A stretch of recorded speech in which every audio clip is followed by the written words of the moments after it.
Hey, it's Chronologically Gaming, the only channel that's perpetually retro because we're playing every video game in order of release, starting all the way back in 1971, playing every single video game until now. It's September 1982. We were last playing Racer Ball on the Dragon 32 and the TRS-80 color computer in the United Kingdom. It was essentially sci-fi Pac-Man.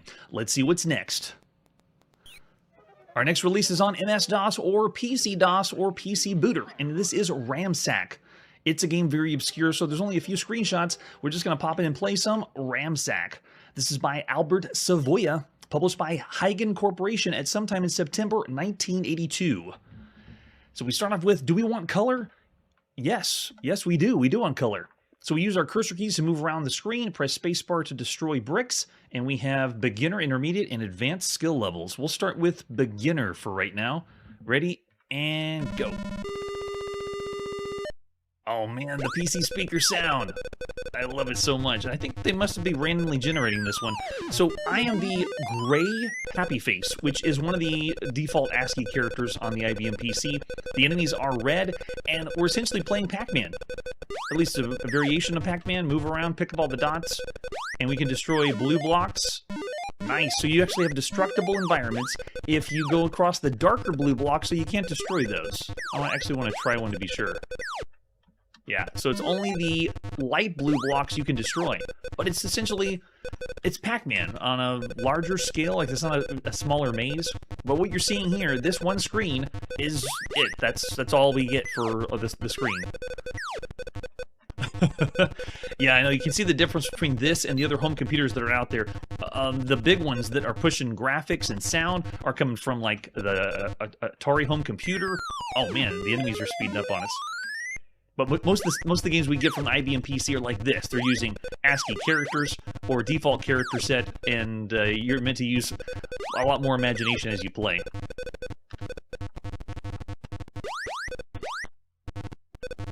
Control is as fast as your computer can go, and cursor keys work all right. Ooh, new high score. Press enter to play again, or X to exit. Yeah, we'll go in again. Let's try advanced and see how fast I die. All right, pushing number 3. Yeah, so it is randomly made. Oh wow, so advanced just speeds it up even faster. Look at the speed of the red smiley faces. It reminds me of like red evil autos all over the screen. Wow, yeah, this is incredible. Now, of all the games we've seen so far, obviously this isn't super new. Picking up dots, Pac-Man we've seen for a long time, Rally X, those kinds of games. So it's nothing special. But what they're doing is the randomization, which is kind of cool. And because you're able to destroy parts of the environment is very nice. But obviously, it's not graphically or sounds as impressive as all the other titles out there. I still would say Ramsack is all right time, especially if you had an IBM PC. At this point, you're not going to have a lot of options for really, really quality games on the IBM PC, so you'd have a fun time with this one. So Ramsack is on the lower end of the spectrum. If you're just now joining us, every single game we rate on a 5-star rating scale. The first thing you have to do when you rate video games here on the show is forget all the video games you know now and only think of the video games that you could be playing at this point in September 1982. And then we base it on the category of computers. So of all the computers right now, what would you say for Ramsack? Is it a broken game? Then you give it about a 1-star rating, somewhere around here. Would you tell it's a bad game, considering all the other games you could be playing? You'd be about the 2-star range. If it's fairly average of all those games that could be played on a home computer, you're about the 3-star range. And if it's a great game, excellent game, above average, you know, then it'd be about 4-star range. But if you say this is one of the best computer games you could play of all computer games, then you're around the 5-star range. For Ramsack, it's really not bad. I don't want to call it a bad game, but it isn't doing a lot of gameplay-wise, you know, cursor controls only, no joystick, so there's not a lot of control there, and it is essentially just Pac-Man. But I won't say bad. I'll say of all the games so far, 2.5 stars. It's just subpar. Yeah, I see Charlie's with me with 2.5 as well. A solid 3. Solid average of everything so far. Oh man, yeah, there's a lot of things. If you're when watching the show since the beginning, up to this point you can binge watch the video game industry. But here we are now in September 1982. That was Ramsack. Let's see what's next. It's time to go to the arcade and play the release of Mr. Do. I am really not familiar with this one. I was a big Frogger fan and Dig Dug fan and classic arcade games, but this one I have never really played, so we get to check it out together. Let's take a look at the advertisement flyer.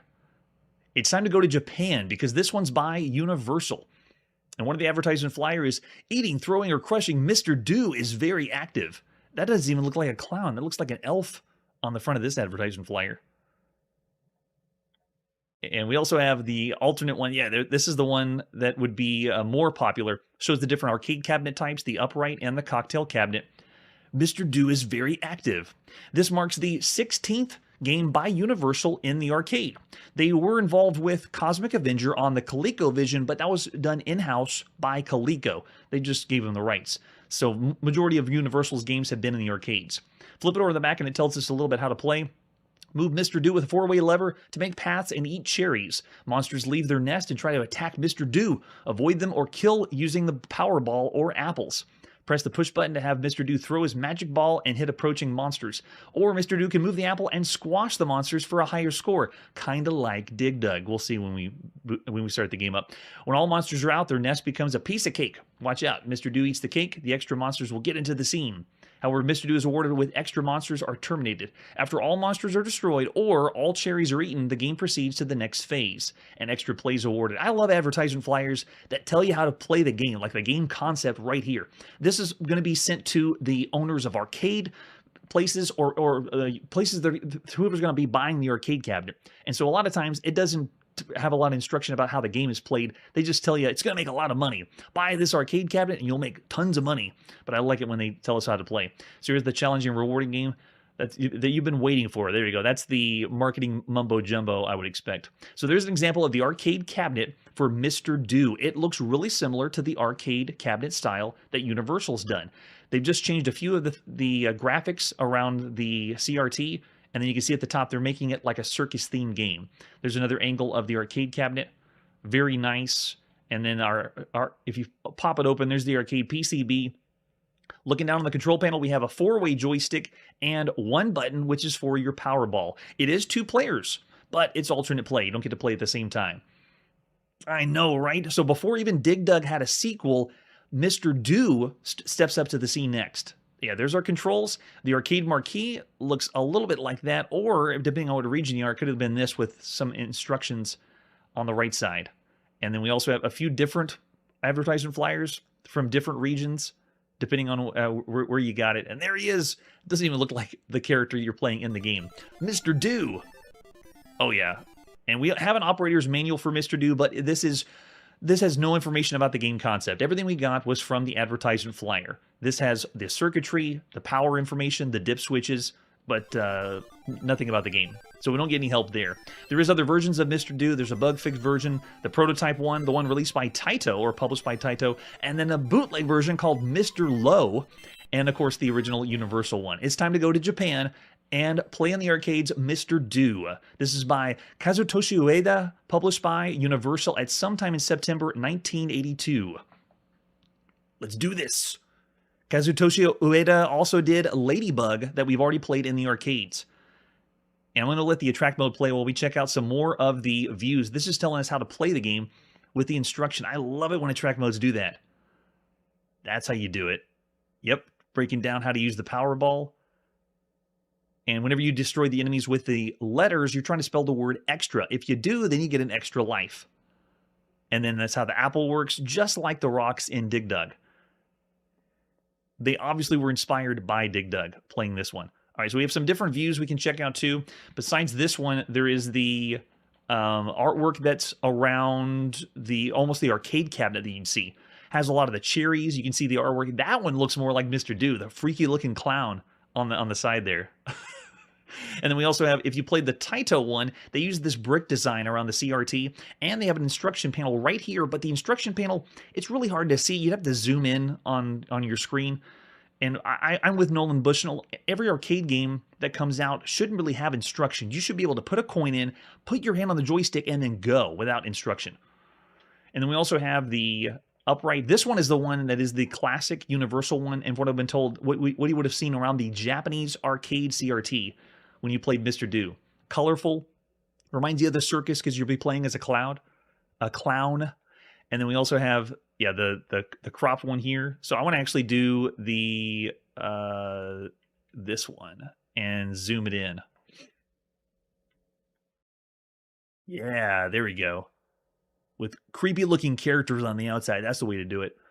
All right, let's pop a coin in and play. Oh, the sound effect is so nice. Putting the coin in and then pushing start. Here we go.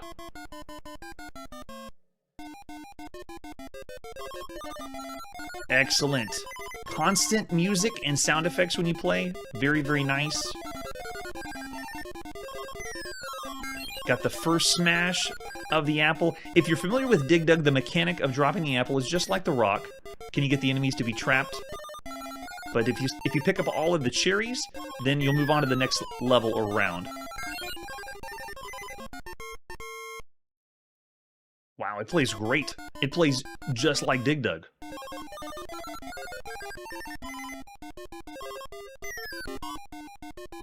I like how the apple smashes into two different pieces, too.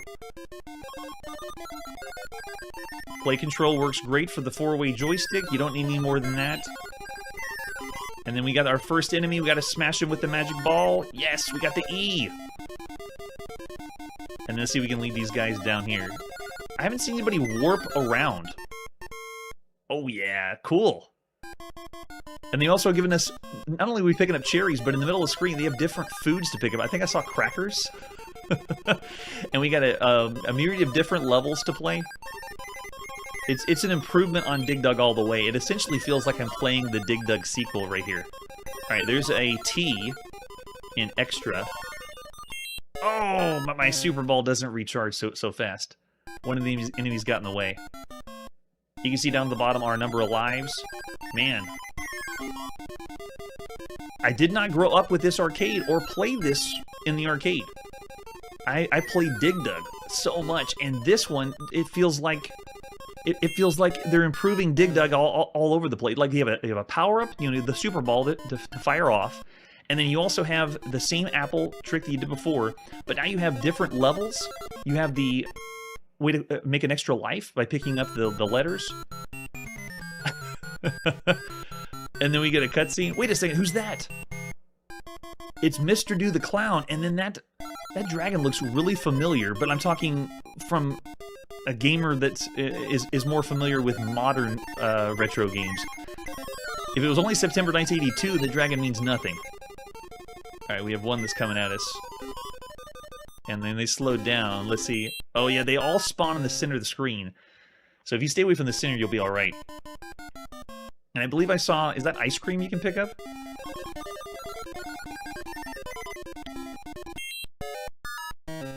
And the bouncy ball bounces on its path until it returns to you. But if it doesn't return to you, then you don't get to throw it back yet. You have to wait. Doesn't it look like that? But Bubble Bobble doesn't exist yet. There is there's no such thing as Bubble Bobble. Does that mean the Bubble Bobble dragon showed up here first? In Mr. Do? Or maybe it's just a strange coincidence that it looked like the same dragon.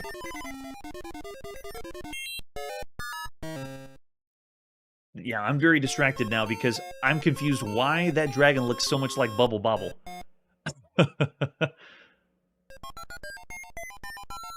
Oh, and you can put your name in. Nice. As the high score. This is the title that will not let you continue or pay to play, so the more money you have, you're not just going to keep going level by level. It's how good are you? Are you good enough to keep playing? I bet, here we go, put a coin in, and push start. Yeah, we start off at the beginning, first scene, and if you're good enough to play, then you can see the rest of the scenes. So no continue function here, we've already seen that in a few arcade games. Man, sound effects are excellent. Got a nice Super Ball action happening. And we got an extra. Oh, A in the extra, get it! If you shoot it from afar, it hits him off the top. Okay, we smashed another one down there too. Let's see if we can get this diamond. Wow, yeah, and the power-ups. All the extra things you can pick up, not just food. Got special, one more game. And we get a cutscene when we get an extra life. Wow, they give us a credit? That's awesome. The game just paid us 25 cents. That is amazing. Okay, got another T. Smash him up. Very nice. It's still satisfying to drop things. Oh, the enemies can push the apples too. Oh, we got another one. The E. Get it. Okay, got the E. Oh, I missed the... They can crush me with the apple? It's a game changer, I tell you. Yeah, sure. If you've already played Mr. Do, then you're not surprised. I am pleasantly surprised with everything the game is offering us. Doing this channel, I don't play a lot of modern games because I want to be in the zone of feeling like it's September 1982. Nice. Crush 'em. Alright, we got an X up there. Let's see if we can get it. Oh, nope. Oh, they're gonna get... Awesome, it's so much fun. Didn't even get it, but we'll be able to crush these guys. Oh, he missed. Ooh, that was close. Still be able to see so much. Very good. So cool. Yeah, being able to get another credit in a game is very satisfying. I gotta look that up. That dragon is way too close to Bubble Bobble. Alright, let's see if we can confuse these guys. Come on over here. Alright, I got one of them. We'll have to try it again on this side. So you can destroy... Oh, snuck through. So there is one enemy that's able to go through the walls to get you. Oh, Curtis is going 5 already. Of all the arcade games you could be playing right now. Yes, and incorporating Ladybug that we mentioned before. Very nice. Let's see if he can take that bait. No, not going to take it. I like how there's multiple goals, too. You don't have to kill all the enemies. It's also, can you collect all the cherries? But you're basically making your own demise. Notice how I'm making the maze. Oh, wait, I want to get that ice cream. Yes! And then, what is this? You get the ice cream, and then we have... Whoa, there's so much happening! Well, first of all, the letter that you pick up is able to eat other characters. You pick up one of the food, and it turns into a bonus round where other enemies come. Yeah, this is so much fun. Even on the deaths, it's amazing. And Charlie's saying 5 all day. Man, oh yeah. Just imagine being in the arcade, it's Japan, all the other titles that you've already seen are out there, and I just crushed myself with an apple, and this game shows up. How amazed would you actually be, considering the other titles, you know, Donkey Kong, Frogger, and all the big ones that we've seen from Japan out there. This is quality. It's so good. And you put the high score in. Even though it doesn't let us continue to the last round we were on, it's another title. I want to see each level. I want to see how far we can go. And we have a credit. We have a free credit. I didn't have to put a coin in. That's way too good. All right, we'll crush him out. And after going on the higher level difficulties, it feels very easy to go back to round 1 now. All right, let's see if we can lure these guys over here. Oh, and there's some cake. Let's see if we can get that. Bonus round? Yes. And then these crazy guys show up with... Notice that you can shoot the ball and it just keeps bouncing around. Until you catch it.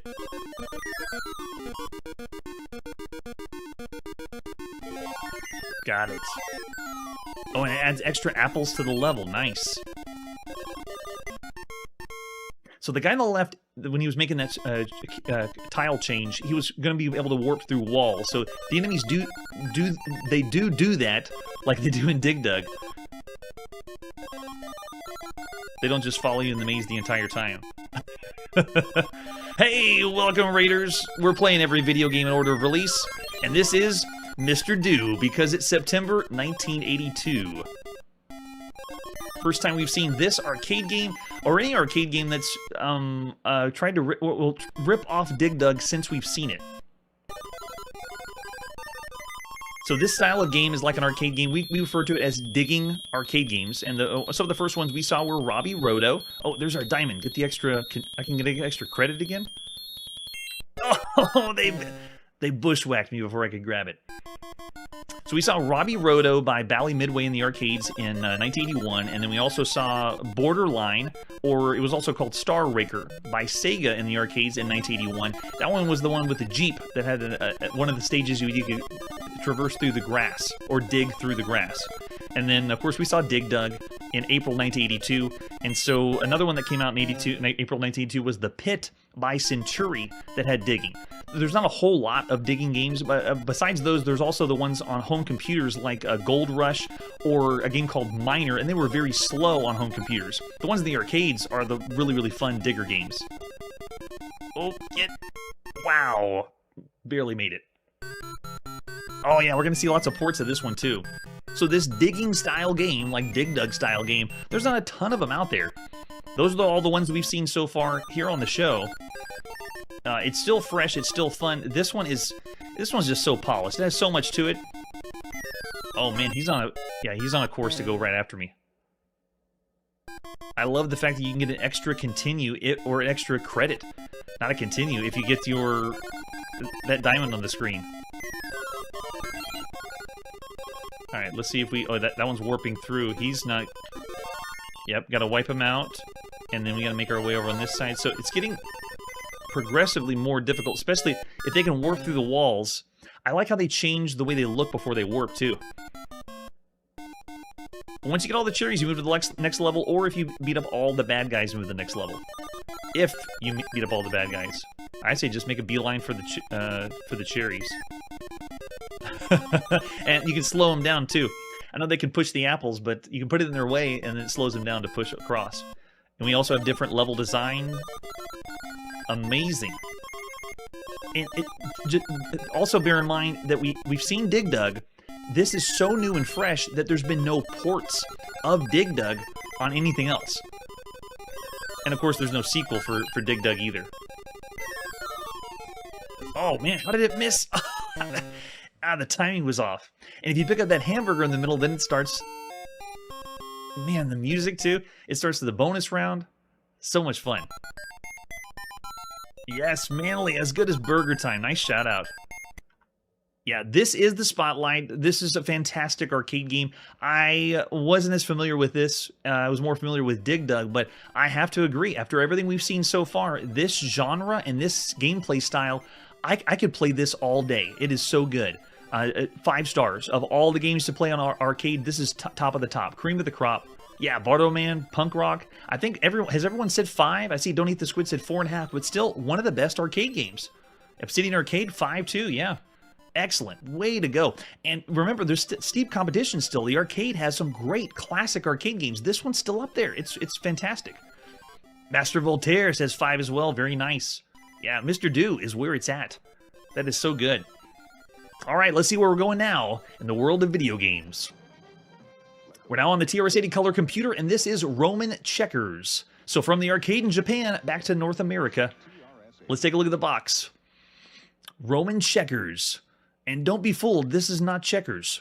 That just happened to call it Roman Checkers because, I don't know, maybe this is a different term for it somewhere. So the box looks like all the other titles we've seen by the Coco that have cartridges. And if we look at the other artwork, here's one of the ads you would have seen in magazines at the time, along with Art Gallery, which really isn't a game. But we've seen Pinball, Micros, just saw that one. Wildcatting we haven't seen yet, but it's coming soon. And Tennis we haven't seen yet, but there's Roman Checkers. It's only $25, which I would say is kind of steep. Well, I know cartridge for, maybe not. And then we also have the manual for Roman Checkers. Tell me more. We have a lot of instructions, 16 pages. This is one of the longest manuals we've seen on the Coco. After a hard day in the gladiator arena or intense debating at Senate meetings, many educated Romans unwound after work by playing this challenging game. Yeah, right. I know my history. Like the Colosseum and the Pantheon, Roman Checkers is another part of Roman history that's been preserved for the enjoyment of today's TRS-80 color computer owner.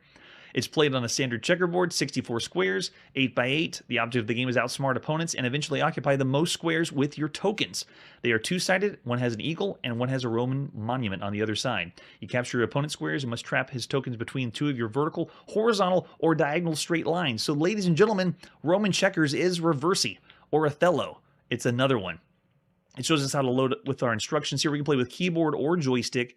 You got to play joystick. This is what makes the game really shine. It shows the competitors. We can play a 1 or 2 player game, computer versus computer, or we can input game. It has different difficulty levels, deciding who goes first. And when you play the game, it's going to play like Reversi and Othello, but it uses something we rarely see for any home computer. It has a clock in the top right of the screen. There's an example of the screenshot. And then we have the symbols at the right edge of the screen.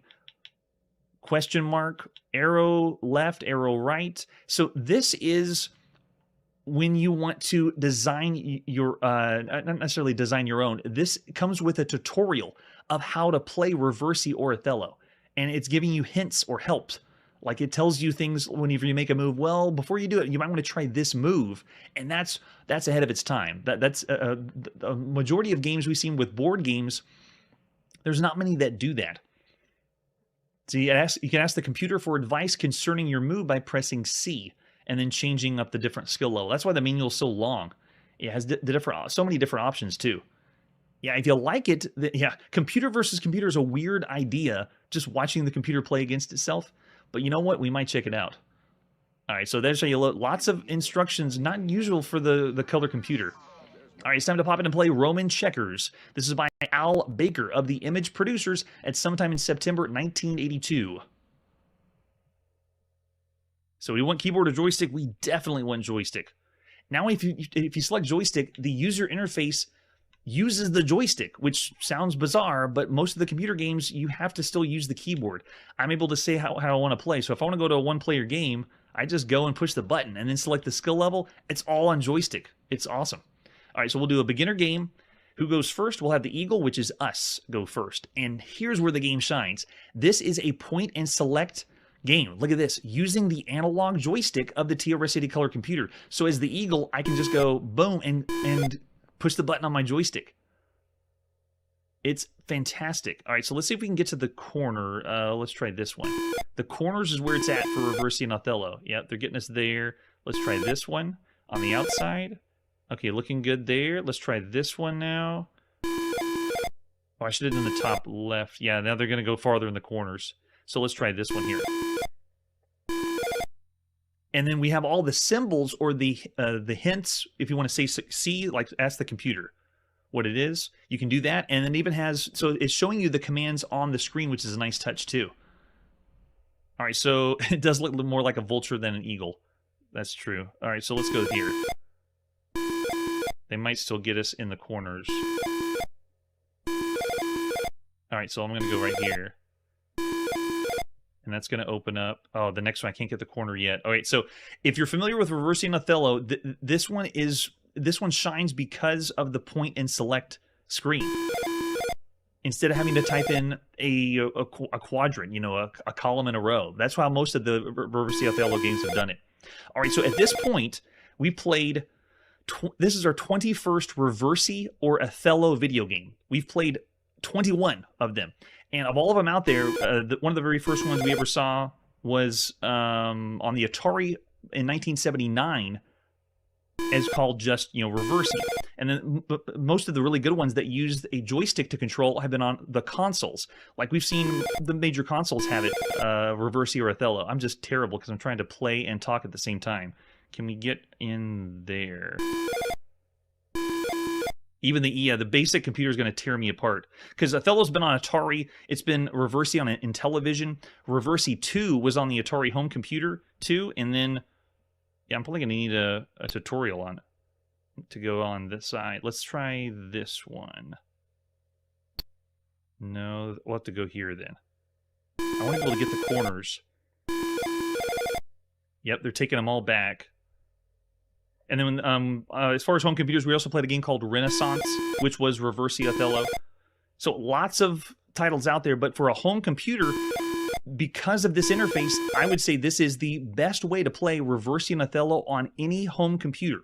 Anything that we've seen so far. The tutorial that's here, the different interfaces and modes that you can play, I think we're just going to have to... Oh, no way. You don't type in... You move the joystick over to the commands. So if you want the computer to tell you what to do, yeah. And you can say, what do you want to do? Return? Whoa, and you do this all with the joystick. That's so cool. Yeah, interface is so good. All right, so we can return, beginner level, advance. We can player level, advance, master level, or change computer skill level. So we can make the computer crazy hard if we want to right now, right? Yes, lower. Let's do... let's raise the computer skill level and make them harder. So make them to the next level. And then can we do X for exit? Yeah. And then just say draw game. Nice. Let's go with the computer playing itself. I want to see that. No. Don't want same players to go again. And then keyboard or joystick. Wow, yeah, user interface for this is so good for a home computer. This isn't super new for consoles, though. We've already seen Reversi that has options like this. Okay, so I'm going to go computer versus computer, and then make a master, and then make player 2 master. What's going to happen? Who goes first? Toss the coin, and then go. Let's also see how intelligent they are for turns. Is it going to take a long time for them to do their turns? Hunter's excited too. Wait, so why is it going? Is it really going to have to think? Oh, you know why? Because we turned the difficulty up. That's why it was going so quick. We played beginner mode, and it doesn't have to think very long. It goes really fast for the computer to do their turn. But now we did master, and look how long it's taking for them to go. Now I wouldn't fault the game, though. This is not that bad. We played other board games, chess, and other strategy games. Whenever the computer has to do a turn, it can sometimes take a long time. But it's 1982 right now, but we played games that would take 5, 10 minutes, maybe even longer to do their turn. I'm looking at some of the chess games we played on ZX81 and ZX Spectrum. Yes, that's right. Those are the thinking bars. Yeah, you got it, Curse. All right, I won't wait any longer. We've seen enough. I would say still this is the best way to play Reversi or Othello on any home computer at this point. So Roman checkers, I'm going to have to give you about average 3.5 because even Atari's Othello, I still said it was average for all the games you could play on a home console. But this one's a step above. Bartleman saying 3. Yeah, Master Voltaire saying 3.5 too. It's almost like if it's the best way to play Othello, I wouldn't even still call it 5 stars because think of all the other games you could be playing on home computers right now. Yeah, Curtis is saying above average too. Yes, Manly, we're getting even closer. Yeah, I'll say 3.5. It's above average of all the titles so far you could be playing on a home computer. Any home computer. All right, let's see what's next.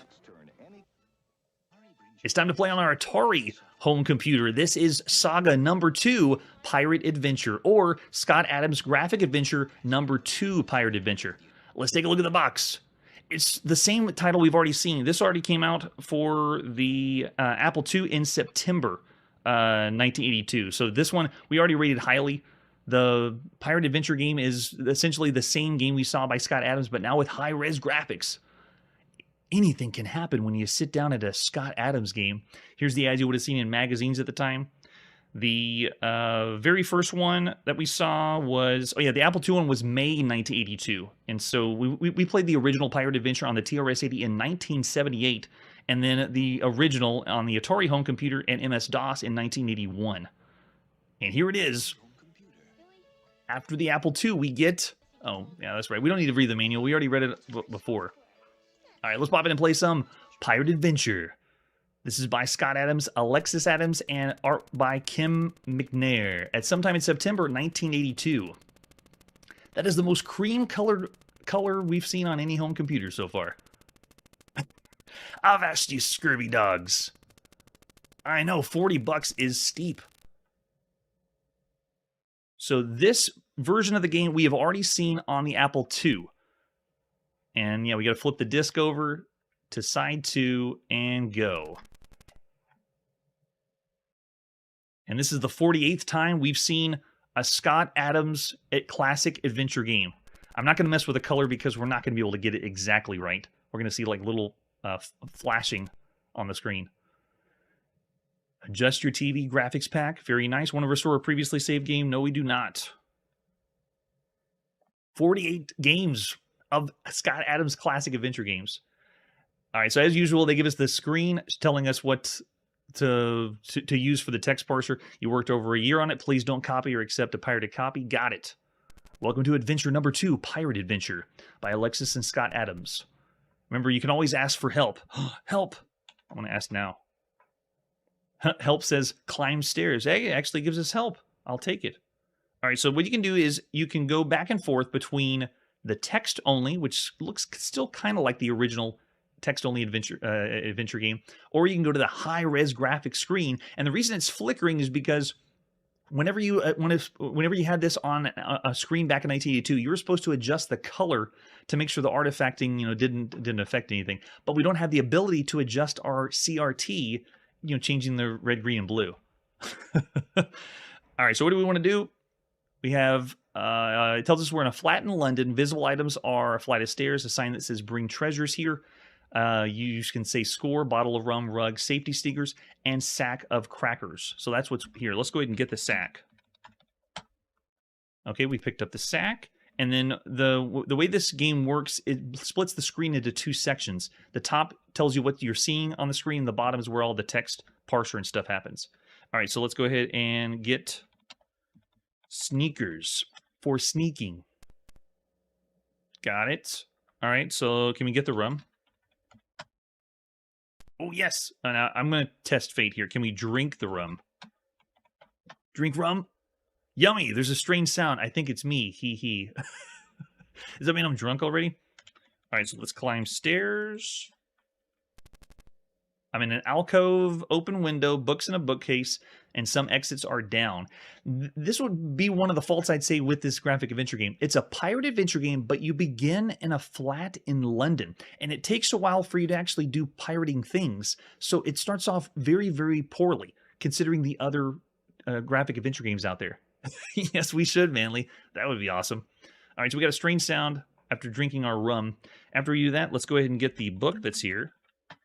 And notice as soon as I start typing, it switches from the high-res graphics to the text only.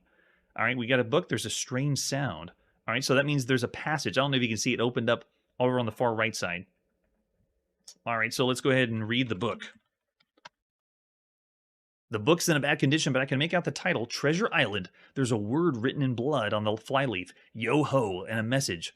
Long John Silver left 2 treasures on Treasure Island. So that's kind of piratey. That's hopeful.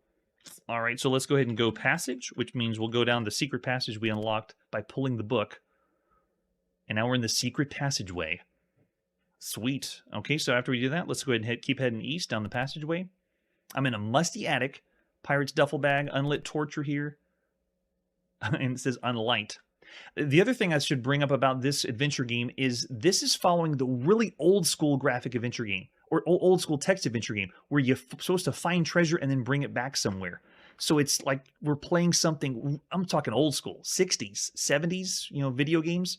So it's not doing what we've seen other adventure games now. A few of them have had a goal or an objective, not where you're trying to get points or bring something back.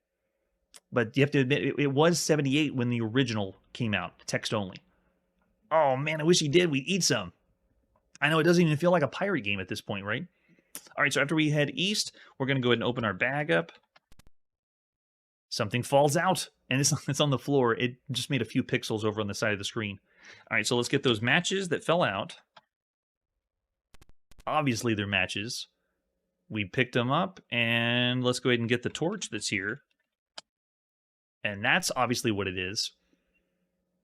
We originally played this text only, so you'd have to read what's visible that you can use. All right, so after we get that, we'll go ahead and head west, out of the passage, and west again. And now it's taking a little bit longer to load. Now we're back in our flat in London. Let's go ahead and go window.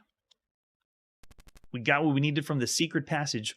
And you realize that if you didn't know to pull the book, if you didn't know to go in the secret passage and pick up the matches and the torch, you would be dead in the water. There would be no way to finish the game, and you just have to quit. So it's one of those brutal adventure games. That's what you get in 1982. All right, so we got the window, and say, yo ho, the magic words. Everything spins around, and suddenly I'm elsewhere. Cool special effects. Yeah, the genre is not everybody's cup of tea. This was a different style of game, but it's the kind of game that you didn't go for a score. Well, I guess we are going for a score, but you had more of an objective or an ending to the game. And most games were, score attack. How high could your score go? All right, so suddenly we're elsewhere after we're teleported. Where are we now? Can we see where we are? I'm on a sandy beach on a tropical isle. Now it feels piratey. Yeah. It doesn't look very piratey with the crazy color, though. I even turned off the filters for tonight's show so that we can kind of see. Hopefully the colors look better, but it still doesn't work very well. I know, yeah, everyone got stuck.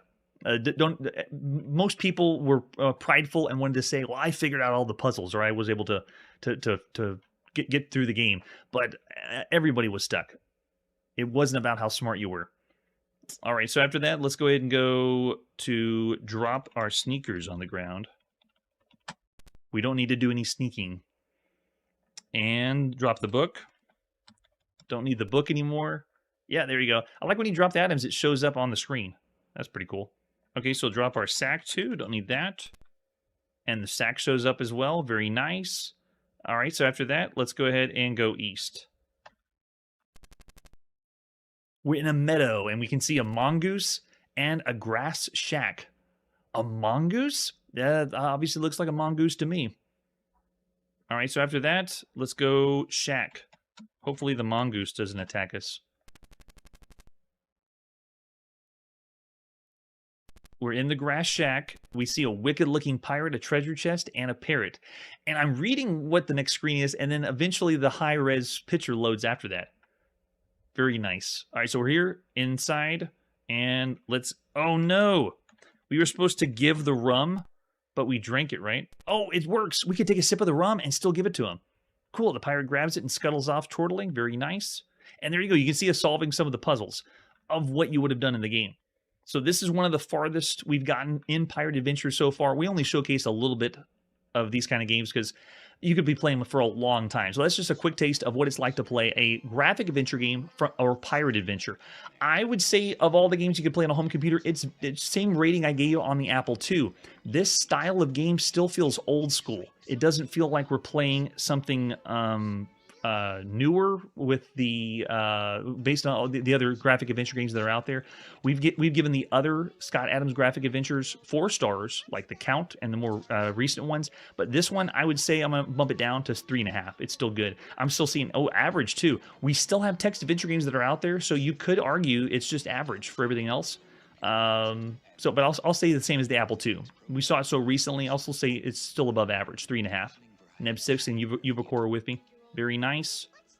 Yeah, love the ratings. Send them out. Let's see where we're going now. What's our next game? It's now time to go to the United Kingdom to play on the Sharp MZ computer. This is Safecracker. And Safecracker is another super rare one by Solo Software. The front of the cassette case is the same as another game we've already played called Domination. I thought this was the cover of Domination, but no, all they did was put the same art on the game. If you open it up, there's the cassette case we're going to play, and there's an example of the screenshot. Let's pop in the cassette and play Safecracker. This is by Solo Software at sometime in September 1982. And this one, we're going to go tape loading and fast forwarding. Plug your ears.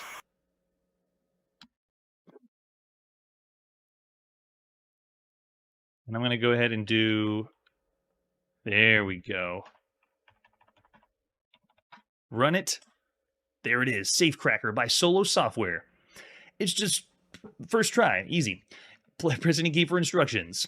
You are the lone security guard in a bank stronghold containing many safes. The strong room has been broken into by a team of 8 armed bank robbers. As you're unarmed, why are we unarmed? I don't know. You can only catch the robbers by locking them in a safe. They will assault you if you get close, but if they are off their guard when they are inside the safe stealing gold. Press any key to continue. So we are law enforcement without a gun. It's already off to a bad start. You control with the cursor keys, spacebar to stop, and S to seal a safe.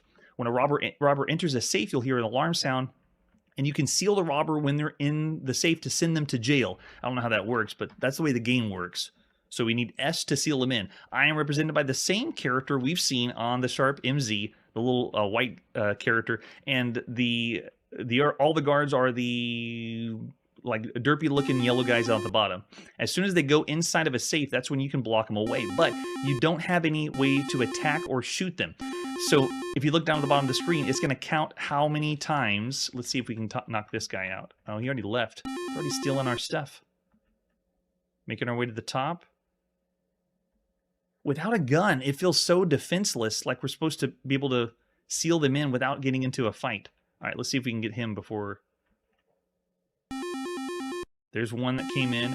There's also a lot of slowdown. As soon as they go in the safe, I have to wait a little bit. Okay, sealed them in. We got one. And send them away. Very nice.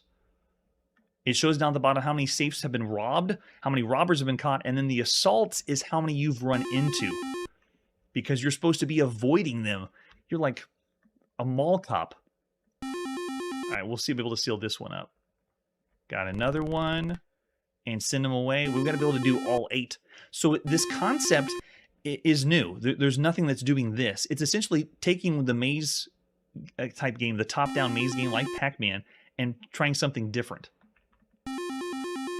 I would say in a bad way, because if you take a gun away, it's not nearly as fun. If I'm going to be a cop, I want to be able to shoot things. Oh, yeah, and they're taking the money really fast.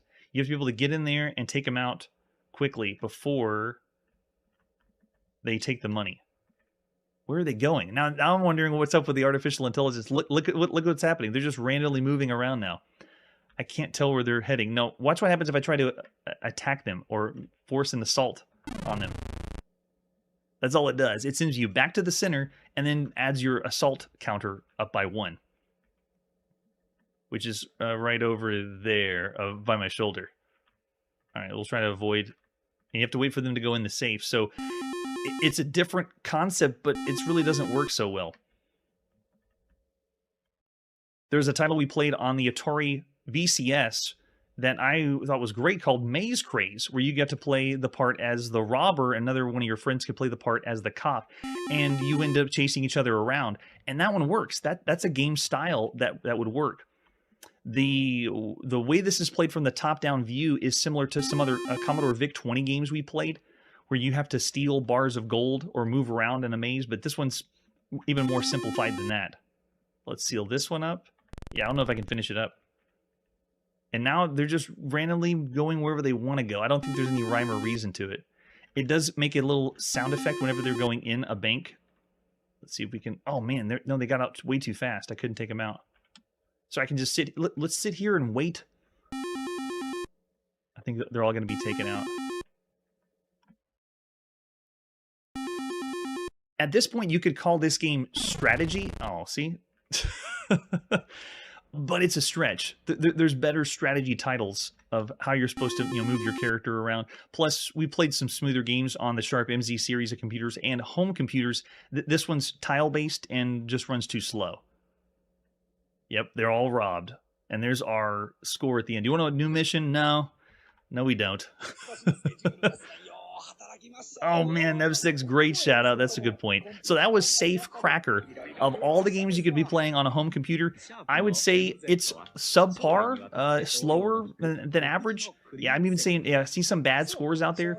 I'm going to say bad because the thoughts there, if this game played faster and was done with a different engine, with performance, it'd be pretty cool. But I got to say bad. Of all the titles so far, I see Jimmy's throwing out 2.5, Chiptune's 2.5, so still lower range. Yeah, the premise, but I got to admit the failures are there, and it's just too slow. We played faster and better games. So I'll say 2 stars of everything so far you could play. If you want to play something good on the Sharp MZ, you need to play Knight's Castle. That's the way to go. All right, let's see what's next. We're going back on the Atari home computer now to play some Sea Dragon. Sea Dragon is not new to the show. We've already seen this one. It was first on the TRS-80 in June 1982, and then we saw it on the Apple II in September 1982. They are top-tier games. Let's see if Sea Dragon on the Atari is top tier as well. The box looks very similar. It's showing, yeah, this is the same box that's the Apple and the TRS-80. Looks the same. The Challenge of Inner Space. with all the stats by Adventure International. Let's see what else we got for Sea Dragon. The front of the box is the same as the ones we saw before. Very, very nice. Here's the ad you would have seen in magazines for the time, showing screenshots of all 3 versions. You can actually see the TRS-80, Apple, and Atari on the side. Very nice. And then there's the cassette tape we're going to pop into play on our Atari with an example of the screenshot. That looked almost like a Coco or a ColecoVision screenshot. And we got the manual. Secure all hatches. Prepare to dive into a fantastic voyage along the ocean depths via your Atari computer. The latest, greatest arcade game from Adventure International, Sea Dragon. This is the 75th Adventure International published video game we played on the show. So 75 games right here. The enemy has effectively cut off your fleet's supply lines with the most impenetrable minefield ever devised. Deep below any conventional sub's diving level lies the mastermind that controls the entire field. You're the commander of the nuclear sub, Sea Dragon. It's got to be nuclear, right? And you're going to be moving like a shoot-'em-up, very similar to Scramble. So you pick the number of players you want. If you do 2 players, you're going to take turns. You can even select between 1 or 2 joysticks. And then your difficulty level, you can do, there it is, Yeoman, Ensign, Captain, or Admiral. And it changes the color banner on the screen. When you complete your mission destroying the mastermind, you'll be automatically advanced to the next level of difficulty. So if you make it through all of the rounds, like Scramble, then you'll repeat, go to the beginning, and then it increases the difficulty from there. And it shows us what we get for points. We got tethered mines, stationary mines, depth charges, stalactites, force fields, masterminds. Avoid both laser bases, which fire straight down. We have the air gauge. Because we're a sub, instead of using fuel like you do in Scramble, you have to make sure you raise your sub to the top and get air whenever you play. Hold. You can also pause the gameplay, which is very nice. Start the game pressing start on your keyboard or joystick button. And then it gives us some helpful hints like we're playing an Atari VCS game. Watch the air gauge. Yes, before you go into a tunnel, it's good to go up and get some air. And it shows us our loading instructions. Hopefully we don't have to follow those to play the game, but you know you did in 1982. So this one has different versions, version 1, version 2, version C 2.1, and then a hacked version by Todd Solomon. We're going to be playing version 2. Let's pop in and play Sea Dragon. This is by Russ Wetmore of Star System Software, published by Adventure International at sometime in September 1982. Russ Wetmore, we've already seen doing Savage Island Part 2, and recently we saw Preppy that Russ Wetmore did. Very well done. Oh, nice. We get some sea scope sounds. Can everyone hear them? They're like hovering in the background. The sonar sound. Very nice. That's the Pokey chip doing the sound on the Atari. So this is the version of Sea Dragon. That's the last we're going to see this year in 1982.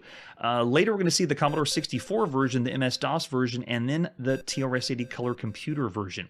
So this isn't the end of Sea Dragon, just for 1982. Yeah, I like the sound of the sonar. All right, so we can switch up the game options, but we're just going to go with the first skill level, which is Yeoman. There's level 2, level 3, level 4, and so we're going to go with Yeoman and go with the easy skill level. Here we go. Hit and start on our Atari home computer to play Sea Dragon. Oh yeah, so the control and play is so much like Scramble or Mariner 800 or so many of the other 2D scrolling games we've seen so far. The mines come up at the top. I am not able to drop anything down, though. I only have one shot that goes forward.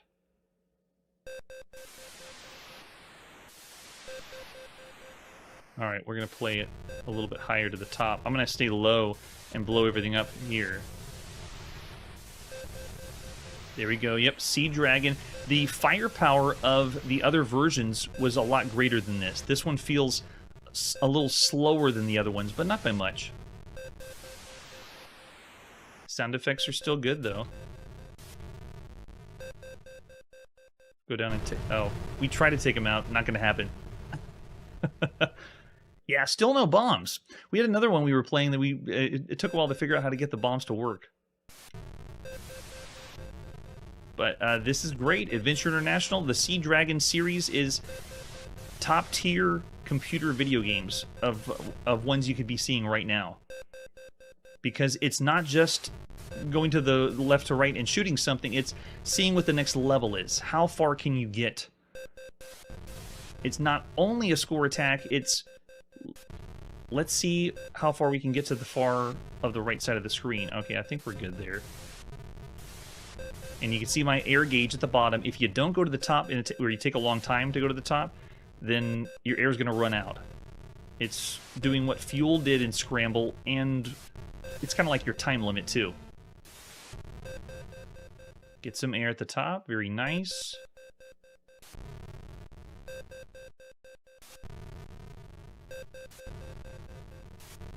And they haven't changed up the gameplay yet, but they will. This one, like the other Sea Dragon, here it comes. We have another mode or another area, so I'm going to get as much air as I can. I think that'll be enough. Oh, no! Did it save it? Let's see if it... Because it does have a continue. This allows you to start... Yeah, it does. So we have little checkpoints, which is another plus for any arcade game. Being able to take over, not exactly where you died, but you at least don't have to go all the way back to the beginning. So cool. Yeah, whenever I move the sub, you see that? It takes so long to move it over to the other side. You gotta play it smart. When we played this on the TRS-80 and the Apple II, they had speech and talking. The Atari version, this one does not. And this one does seem like it's responding a little bit slower than before. And this is still even version 2. So I'm going to go in again because I want to see how far we can get or see what the next level is.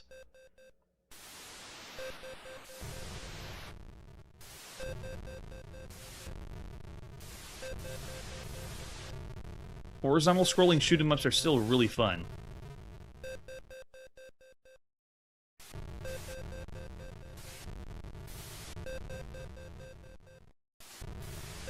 If you get a chance to check the links down below, check out Sea Dragon on the TRS-80 and on the Apple II to notice the difference between this version and the other ones that are available right now.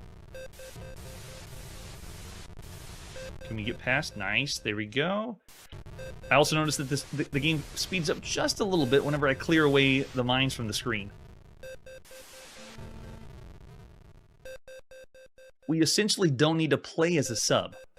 This would work just as fine if we were a ship, like in any of the other shoot-em-ups. It's just nice playing in a different location. Or is it... Oh! Slow-mo sub again. Yeah, we're not going to see that one until way, way later. Oh my gosh! I still would say this is still an excellent video game to play on any home computer. This port, though, feels like it's missing the gameplay. It's a little bit slower paced. I also don't feel... Yeah, the other ones, my firepower was more than 2 shots at once. I was able to go in a little more guns blazing than this one. Yeah, accelerate. Thanks, Curtis. Appreciate it. See, in 1982, there was no radio buddies. Oh, and we crashed right there. So you can't touch the walls, but notice that we have a checkpoint where it's going to start right before the tunnel now. Oh, no, I guess not. Darn, we didn't get a checkpoint there? I guess we have to go further in the tunnel. You didn't have radio buddies in the 80s. Oh, and also something else. Your sub can only go so far forward on the screen. It stops. So if you are trying to avoid a mine, you have to pull yourself back.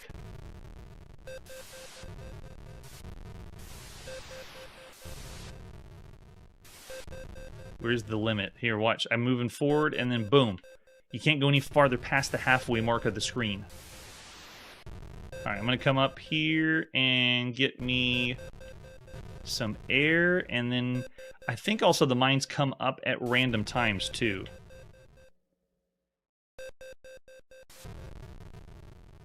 And now we have what I love about Sea Dragon, which is the different things that you have to avoid. So now we're on to a new enemy type, shooting down the laser on the side, so we have to time ourselves through. Very nice. Don't touch those walls, not even 1 pixel. And you can see how this game opens up. It's larger going round by round. And our air's getting low, so it's getting tight, and we don't know which one of these mines is going to set us off or not. It looks like we're good there. Let's see if we can make it through. Nice. Okay, we're going to fire at this one. We did it, and now we're on the next area where we have depth charges coming from the top. We have to avoid the depth charges. Oh, man, they got us again. Yeah, planning ahead. The strategy is really, really fun. So, Sea Dragon, this port, I wouldn't say it's as excellent as the other titles we've seen so far. It's still pretty good, though. We gave 4.5 stars for the Apple II and the TRS-80 version, but I gotta say, this one's 4 of all the titles you could be playing right now on any home computer. Yes, don't forget Air, that's right. Yeah, I'm seeing it around average for Ubicore. Master Voltaire says 3.5 as well. It's better than some of the other shooters that we've seen, at least with the idea that you can go from level to level. 4 stars for Manly, yeah, Marshall saying 4 as well. Obsidian says 3 around average. There you go, that's Sea Dragon, at least the latest port of Sea Dragon. So much fun. Atari has hundreds of fantastic software programs. You're quite organized. Alright, it's time to put our video game playing on pause and continue playing every single video game all over the spectrum. Tune in next episode for video games are gonna get Smurfy. Oh, is that too obvious? We're gonna have a Smurfing good time. Okay, I'll just go out and say it. The very first Smurf video game is next episode. That's it for today, and like I always say, peace, love, and video games. Hey everybody, thanks for checking out the channel and joining me on my quest to play every single video game in order of release. We'll be streaming live every weekday at 9 p.m. Central, so join us and let us know if we missed any games along the way. This video would not be possible without Launchbox, RetroArch, and MAME. Tell all your friends there's some crazy guy named Chronologically Gaming trying to play every single video game. We have links down below that'll send you to places like our Discord and Patreon, and one that says all the video games we've ever played. If you go there, it's a list of everything, and you can click right to the game you want to see. Chronologically Gaming is the name to look for. We are perpetually retro, and we will catch you next time.